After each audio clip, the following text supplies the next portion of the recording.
नमस्कार दोस्तों स्वागत है आपका। दोस्तों इस वीडियो के माध्यम से हम सीखेंगे कि हम पीएम आवास योजना का फॉर्म किस प्रकार से भर सकते हैं। दोस्तों वीडियो को पूरा देखिएगा, कोई भी स्टेप मिस मत करिएगा ताकि आपको पता रहे कि इसमें क्या क्या डिटेल हमको भरनी है और किन किन डॉक्यूमेंट की हमें आवश्यकता है। तो चलिए शुरू करते हैं। इसके लिए आपको सबसे पहले अपने गूगल ब्राउज़र में आ जाना है और यहाँ पर आने के बाद में आपको टाइप करना है पीएम आवास 2.0 और इसको टाइप करके सर्च करना है। जैसे ही आप सर्च करेंगे आपके सामने ऊपर दिखाई देगा अप्लाई फॉर PMAY 2.0। इस लिंक पे आपको क्लिक करना है। क्लिक करके आपको इसके फॉर्म पर आ जाना है। आप चाहें तो डायरेक्ट इसकी वेबसाइट से भी आ सकते हैं। इसके लिए आपको पीएम आवास सर्च करना है। जैसे ही आप पीएम आवास सर्च करेंगे आपके सामने इसकी मेन वेबसाइट ऊपर दिखाई देगी। आप इसको क्लिक करके खोल लीजिए। इसको क्लिक करने के बाद में आपको इसके होम पेज पर ही इसका लिंक दिखाई दे जाएगा, अप्लाई फॉर PMAY। इसको क्लिक करके भी आप इसके फॉर्म पर डायरेक्ट आ सकते हैं। इसको क्लिक करने के बाद में हमारे सामने इसका फॉर्म खुल जाएगा और हमारे सामने इसके इंस्ट्रक्शन दिखाई देंगे। आपको इंस्ट्रक्शन ध्यान से पढ़ लेने हैं। इंस्ट्रक्शन पढ़ने के बाद में आपको स्क्रॉल करके नीचे आ जाना है। जैसे ही आप स्क्रॉल करके नीचे आएंगे क्लिक टू प्रोसीड पर क्लिक करके आगे बढ़ जाएंगे। इसके बाद हमें दिखाई देगा आपको इस फॉर्म के लिए कौन कौन से दस्तावेज की आवश्यकता है, वो आपको यहाँ पर दिखाई देंगे। इसमें आपको आवेदक के आधार का विवरण चाहिए, इसमें परिवार के सदस्यों के आधार का विवरण चाहिए, इसमें आवेदक के सक्रिय बैंक खाते का विवरण चाहिए और इसमें आय प्रमाण पत्र की भी आवश्यकता होगी जो कि 100 KB से अधिक का नहीं होना चाहिए और ये PDF फाइल में होना चाहिए।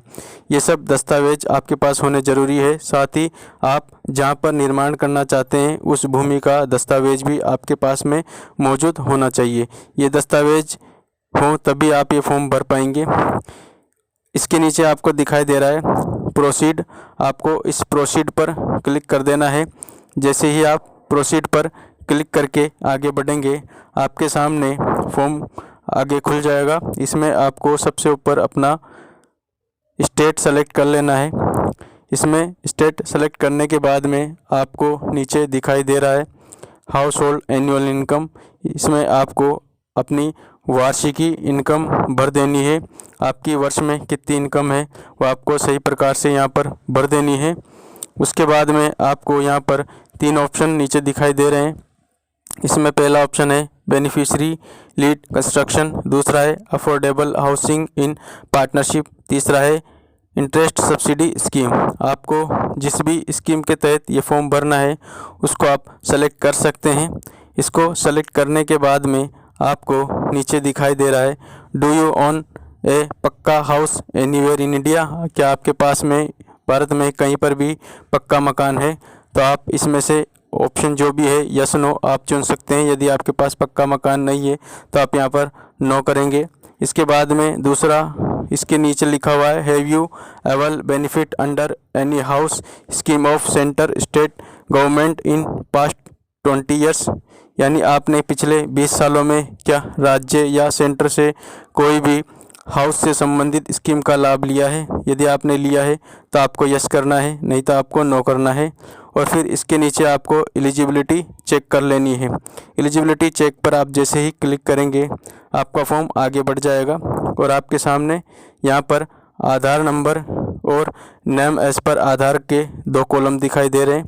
आपको यहाँ पर अपना आधार नंबर डाल लेना है और आधार में जो भी नाम है वो सही प्रकार से यहाँ पर आपको टाइप करके डाल लेना है।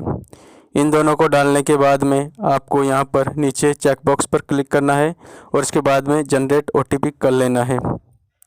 OTP जनरेट करने के बाद में आपके मोबाइल पर OTP आ जाएगा। वो OTP यहाँ पर डाल लेना है। OTP डालने के बाद में इसको सबमिट कर लेना है। सबमिट करने के बाद में आपके सामने फॉर्म की डिटेल खुल जाएगी। इसमें आपको आपका नाम दिखाई देगा और आधार संख्या दिखाई देगी। इसके बाद में आपको इसकी बाकी डिटेल भर लेनी है। इसमें आपको पैन कार्ड संख्या भरनी है। पैन कार्ड संख्या भरना अनिवार्य नहीं है, फिर भी यदि हो तो आप ज़रूर भरिए। इसमें आपको जन्म तारीख भरनी है। जन्म तारीख इसमें मैंडेटरी है।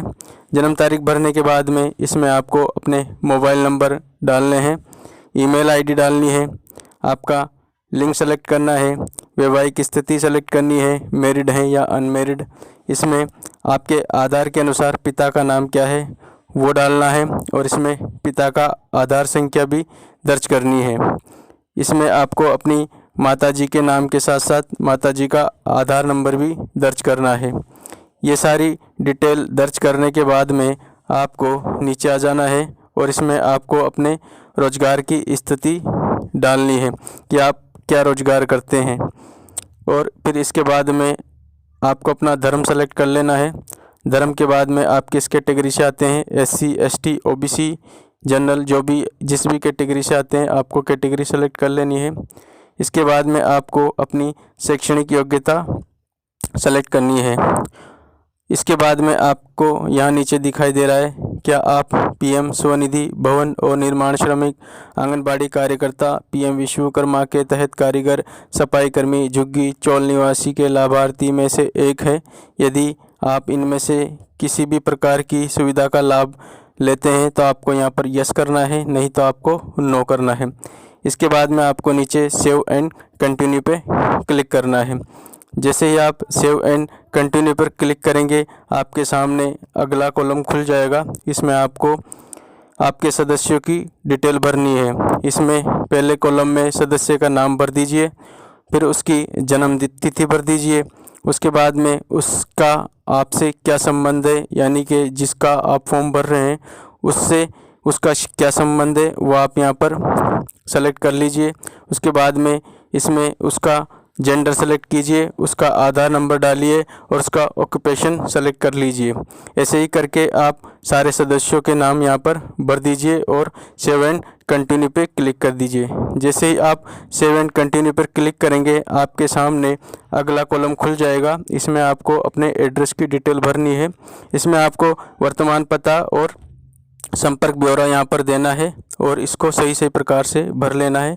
इसमें सभी डिटेल सही सही भर लेनी है। इसमें मकान नंबर, राज्य का नाम, गली मोहल्ला, ज़िले का नाम, पिन कोड, शहर का नाम, ये सारी डिटेल आपको सही सही प्रकार से यहाँ पर भर लेनी है। इसके बाद में आपको नीचे आ जाना है और यहाँ पर अपना स्थायी पता इस वाले कॉलम में भर लेना है। इसमें भी आपको आपके मकान नंबर, गली मोहल्ले का नाम, राज्य का नाम, ज़िले का नाम, उप ज़िले का नाम, शहर का नाम, जो भी आपकी डिटेल है वो यहाँ पर भर लेनी है। इसको भरने के बाद में नीचे आपको प्रधानमंत्री आवास योजना निर्माण स्थल का पता, जहाँ भी आप निर्माण करवाना चाहते हैं उसका एड्रेस यहाँ पर देना है। एड्रेस सही सही प्रकार से भरिएगा।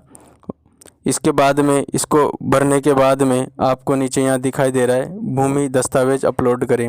यहाँ पर आपको अपनी ज़मीन की रजिस्ट्री, पट्टा, जो भी भूमि से संबंधित दस्तावेज है वो यहाँ पर अपलोड करने हैं। ये PDF में होने चाहिए और 1 MB की साइज़ इसकी होनी चाहिए, इससे ज़्यादा का ये नहीं होना चाहिए।